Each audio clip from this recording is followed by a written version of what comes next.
Hey guys, welcome to another episode of Discovering Our Journey. I'm your host MC. I'm JC.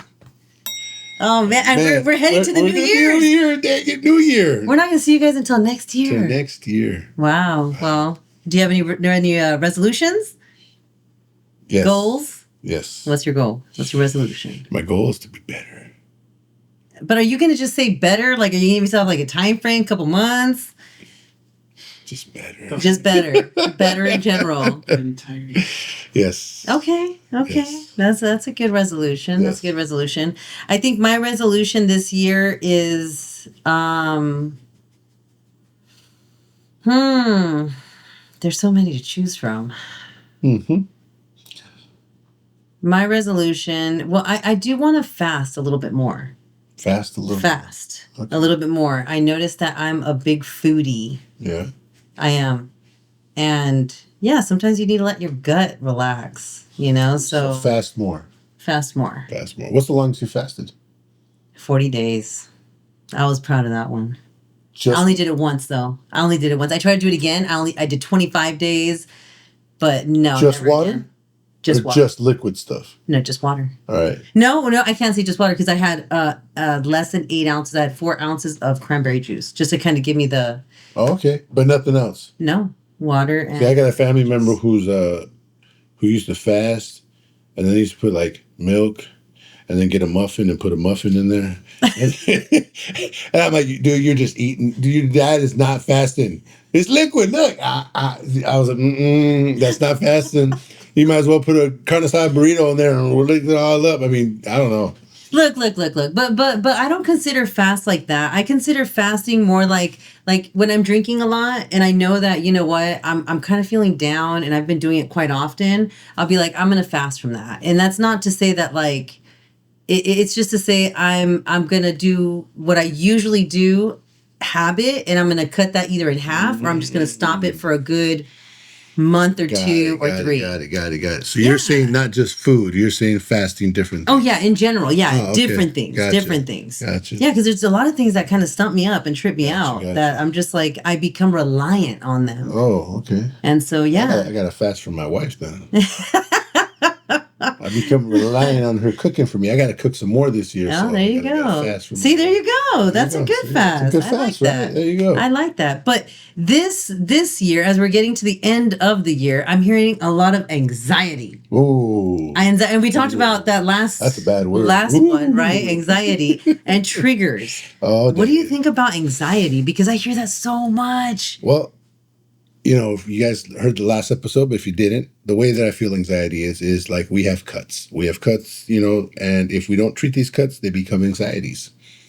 So those are things that we can avoid and we should work on, but we decide not to, and then they become anxieties. Yeah, it's not a character flaw. Anxiety is just a nervous system response. Yeah. So, and like you said, it's an overload of, I don't know what to do. Yeah. So I'm freaking out. Yeah. Yeah, exactly. So there's a couple here on the list that I found about the truth of anxiety. So it can exist even when life is going well. Mm-hmm.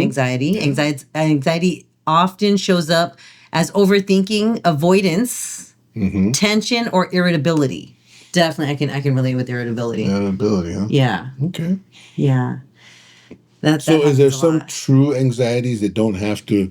That maybe you don't actually have to work on? Is there things that are, because I know we sometimes grow up, especially nowadays with different, ways of looking at life. So it's sometimes it could be, also, we have ADHD and different, disorders or whatever. So I get that I feel like in those situations, kids can be triggered more with, certain things.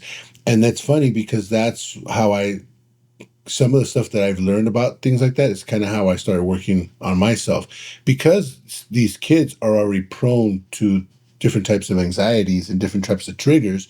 They have to work with them to not overstimulate them over whatever it is.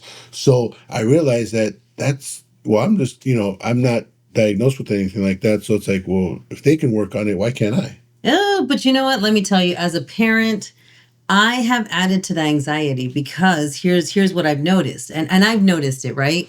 So my kid goes to school, he comes home, and I will be in the kitchen cooking for dinner and focusing things that I have to do. And then where is he? He's lost in gaming.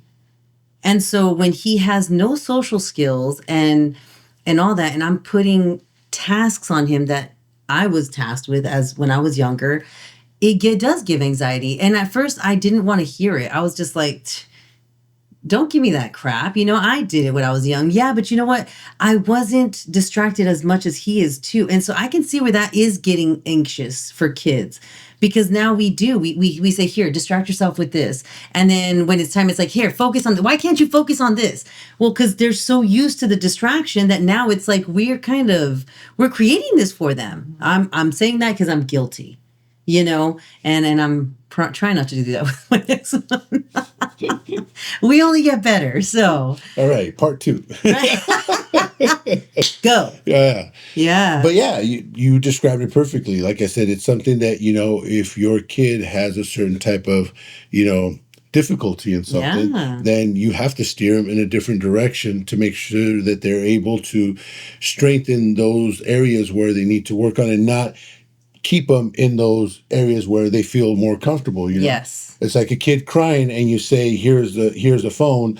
You are creating an anxiety. Big time. It's like, big time. I'm crying, and it's like, oh, wait, I get a phone and I'm good now. That's right. So it's like you're creating an anxiety. I've pacified the situation, but little do I know that I'm creating a monster. Exactly. Yeah, exactly. Because again, now it's a whole way of being. They don't know which other way of being. So, it's our brains. Our brains are so triggered, of how certain things are, the stimulus of our brains. It reminds me of we've talked about this before, the whole trigger where I learned this in school, which is I don't know if you've learned this or not, I can't remember when we talked about it, but it was the whole ring the bell and give the dog the food.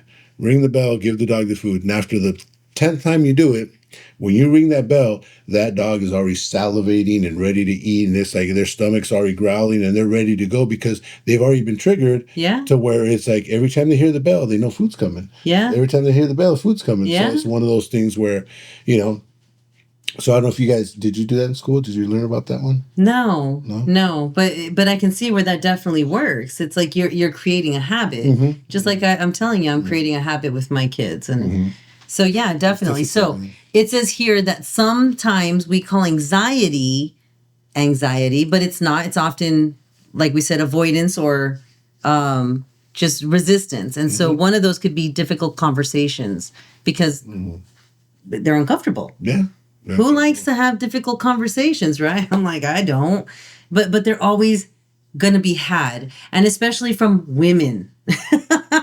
Why? Because we're the heart. And when we see a problem, and as long as there's time, which you guys don't know that time is all the time, that's where the biggest issue is, especially in a relationship, those hard conversations.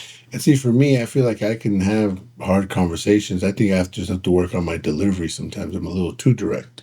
Oh, not the way you take it? No, it's like whatever. Oh. Yeah. Wow. It's just someone's opinion of whatever it is. I mean, it's not, it's usually what it is. It's very. I'm talking about your woman's. So you want to repeat on that response? Yeah. I listen to her a lot more now, and whether I agree or not, I don't.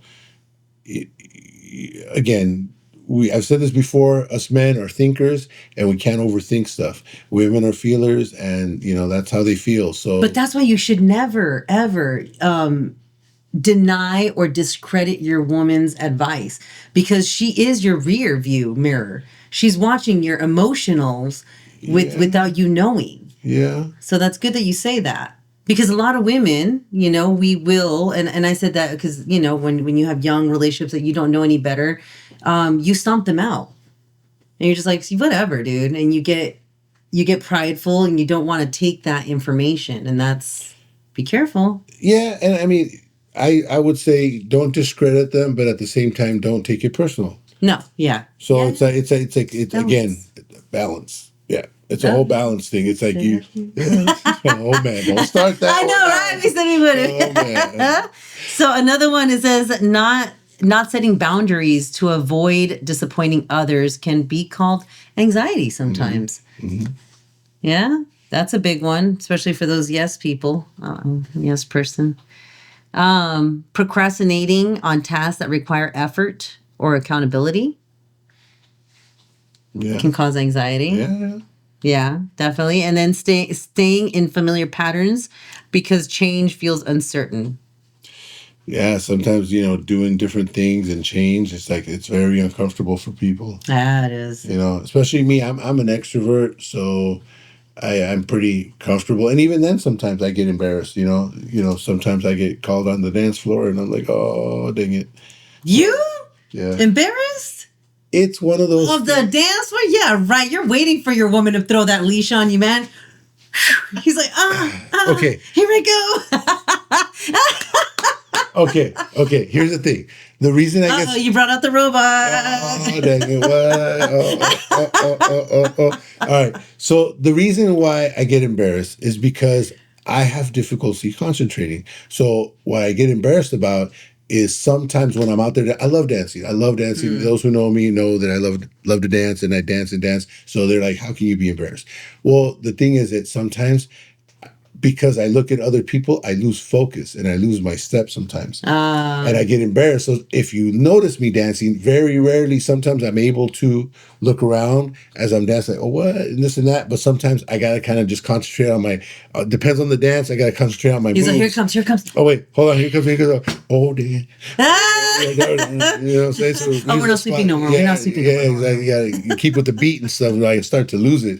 So, So, so that's why I get sometimes embarrassed, just because I'm like, oh, I don't want to lose the beat, So it's like I want to concentrate, so I have difficulty concentrating sometimes. So, yeah. Yeah. Well, that's good though. I'm glad. If someone were to tell me everything I know now, like personally, I don't think I would have been so prone to change either, though.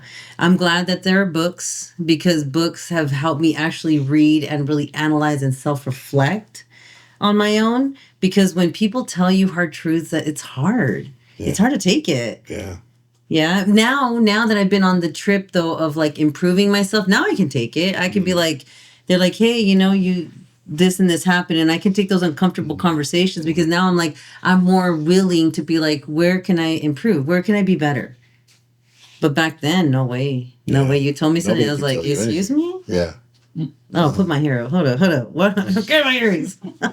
Oh, yeah. That's how it is, though. That's how it is. Yeah. But triggers. What causes triggers? What caused your triggers? Well, like I said, it's one of those things where it just depends on what the situation is. Now, one thing that is, I don't know if it's called anxiety or not, but what does give me anxiety sometimes is not people not taking responsibility, and accountability, I should say, more than anything. And that one's a toughie one, because I don't know if it's anxiety or not, but it's just like, I just do not like working with people that do not take accountability. We all have to take accountability, and sometimes, nobody wants to take it. No. I was playing hot potato with that one. It was because they did this. Yeah, it was because they did this that did that. Yeah. Yeah. She said, he said, that was what happened. Yeah. So that one's a difficult one. And I feel like I said, anxiety has to be something that you have no control over. Like, I have no control over that. I can't work on that because that has nothing to do with me. It has to do with other people. That's why I call it anxiety, because it's just difficult to change that when, of course, I try to make them accountable. I mean, that's the only way I can kind of change it, and sometimes it's a game. I'm like, hey, so what's it going to be here? Because someone did this or did that, or someone decided, so what are we going to do? There was a situation of and I thought it was perfect, that, remember, we were talking about, and I don't think you remember, because I think you were frustrated at the time, but... Me frustrated? What? I know, but you made a perfect thing where, and in that moment, I was going through my own thing, which it kind of helped me. And I know you didn't know then, but so you were kind of frustrated because you're like, I don't understand this. This person knew, they had the feeling already, it wasn't a good idea. And instead, they just kept it to themselves instead of calling me and telling me, because you're the boss, it's your name on it. Yeah. So I thought, oh, that's interesting. I was like, well, what if he just didn't know? No. And you're like, no, he knew. Because why did he stop and even think? Why? And I'm like, oh, yeah, Okay. And that was my situation. Where I was trying to pass it off. I was like, I don't know. But then, I had that moment where I was just like, oh, I got the idea right here. It's like, oh, dang it. What do I do with it now? Yeah. And even then, because I thought about it, well, what do I do with it now? I was the accountable for that. For that. Because I could have done something with that in that moment. Yeah. And I didn't. Yeah. So it's cool. Nice. It's pretty good. Yeah. We live and we learn. Yeah, right? Definitely. That's what it is about life. It's you're always living, you're always learning. It's there's always something to learn. Yeah. Something to learn. And I mean that's what we try to talk to you guys about, share with you guys, what we go through and everything and And it's not easy being vulnerable. I don't like sharing myself so much, but you know what? Sometimes you have to because it's like we said, experience versus what you learn. Yeah. Right? It's different. So and I think the more that you'll get to where you are, because I know for me it's like it's not that difficult as much for me to share my vulnerability because of the growth that I've had. And the thing is I think the easier it gets as the more you grow in your own self, it's a lot more easier to be vulnerable. It doesn't. Yes.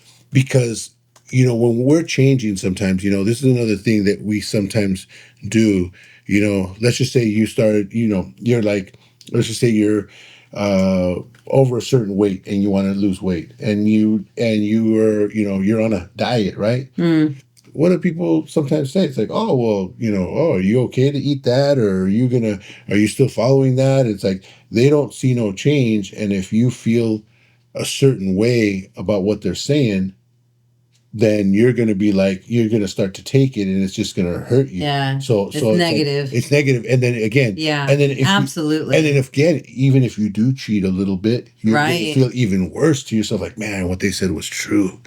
Dang, it's true. But once you start realizing that what they're seeing is the old you and you start to feel the new you, that the new you that does the mistakes, that isn't absolutely. perfect. You're okay with the mistakes that you've done, but you grow to know that you're not going in that direction. That's when you feel that you can be vulnerable because it's like, you know what, we're going to make mistakes, but you have to be able to feel it. Something my wife would sometimes say before would be like, she would tell me before, because she has very good self-control about like cookies and chocolates and stuff like that, right? And I'm like, no, Oreos come in packs. Like, no, you're supposed to eat a row. Exactly. You cannot not eat a row. It's like you have to, right? So I would be like, no, I don't want one, because if I don't eat the whole row, then those things are so addictive. They're so, come on, Oreos are just ridiculous. Dude, even I can't stop, dude. I can't. So I'll be like, okay, one, and then I'll put that little strip back on, and I'll be like, okay, I'm putting it aside. Well, just one more. Hold on. And the next thing you know, the whole damn thing's gone. I'm just like, what happened? So that's exactly what I'm saying. Now I can eat 1, 2, maybe even at the max 3. Oh, wow. I don't have a problem with it. And now I'll even take bites of her ice cream or something that I know I'm not supposed to have and be okay with it. Yeah. And the reason, the difference is, what's the difference between then and now is back then, I didn't feel like I had a plan. I didn't feel like I had a goal. I didn't feel like I wasn't strong enough. There was so many different things where now it's like I've lost a bit of weight. I'm going in the right healthy direction. I'm struggling still as much as I was before. Yes. But the thing is, I believe that I'm not going back. I know that I'm going to make mistakes and it's okay. That's the difference. So you know what? You just gave me a good idea about that. And to share about the growth part here. Ugh, man. So triggers, I think, are there because they are definite like reminders. And when you're backsliding, it hurts. Oh man, that's what it hurts. That's the whole yeah, exactly. So when my closest family, right, my loving family, were there and they were helping me through my growth, right? Pick. I had to put boundaries. I had to put boundaries because they weren't letting me grow. They weren't, because they would always remind me. They always bring me down, remind me. And it wasn't untrue. It was true. Yeah. I just couldn't take it. Yeah. And so when I kind of gave myself a little bit of time and space away from my loved ones, I felt the void and the need of, you know what, I miss that person. I miss that character. I miss that, and I was strong enough. So I went back and boy, did I regret it. No, I'm joking. I'm joking. No, I went back and it wasn't as hard because you can't really say that was me anymore because now we had so much time away where it wasn't a trigger as much. And you know that you've grown to be. And I know that I've grown. Yeah, I knew. And when you know something, no one can tell you otherwise. When you know that you know something, yeah. Yeah, exactly. You just laugh at them and be like, okay. Okay, yeah. Doesn't bother me. Like, oh, man, so, yeah, that's what I'm saying. So that's where the difference is. I've worked on so much of myself in so many different ways that I'm just like, and again, I still have my moments. I still have my little bursts sometimes and stuff. I mean, it's all normal. And guess who's right there? The first people to be right there, newscasting you. Exactly. He fell. Yeah. Damn it. So it's difficult. Life is full of learning and growing. It is. But like I said, guys, you got to work on yourselves. You only know who you are. You can show yourself who you are. And I know that we sometimes, talk a big game and that can set us up for failure sometimes because we talk ourselves up and I'm sorry, but we all fart. Absolutely. We all fart. So it's like, some people just do it in the quietness, and some people do it. Hey, but the quiet ones can still be sneaky. Yeah, exactly. It's like, what the heck? This trip real weird. Yeah. But when you have dogs, you blame it on the dog, right? Oh, it was a dog. Yeah, it was a dog. Dang it! I changed their food. That's what it was. Oh yeah. But external triggers can be certain people or relationship dynamics. They can be specific places or dates that can cause triggers. And that's some things that could be unresolved, certain things unresolved. Yeah, those are unresolved stuff. We talked about that in a different show. It's almost like, how do you know when you've gotten over, like I say, a loved one that's passed? Yeah. We've talked about that sometimes, I don't want to go there because it's going to give me anxiety, or I don't want to go there because I'm going to feel a certain way. You know what? Go ahead and go there and feel however you want to feel, but go on your own terms. On your own terms. That's what it is. Yeah, don't be pushed. Don't be pushed. But you go there and you get it out. You get it out and you cry and you love it. But, don't let it consume you where you feel like, every time I go over a bridge, I think of this person. Or every time I pass by this area, this is what's going on. You have to be able to pull over and take a moment for yourself. Take a moment for yourself and let it all out. But let you control the moment. Don't let the moment control you. Oh my gosh. You know what you're saying? All this, it's all these movies are coming into my mind. I swear it's either movies or songs that like certain things trigger me. Talk about triggers. Remember Ghost? Get out. Yeah.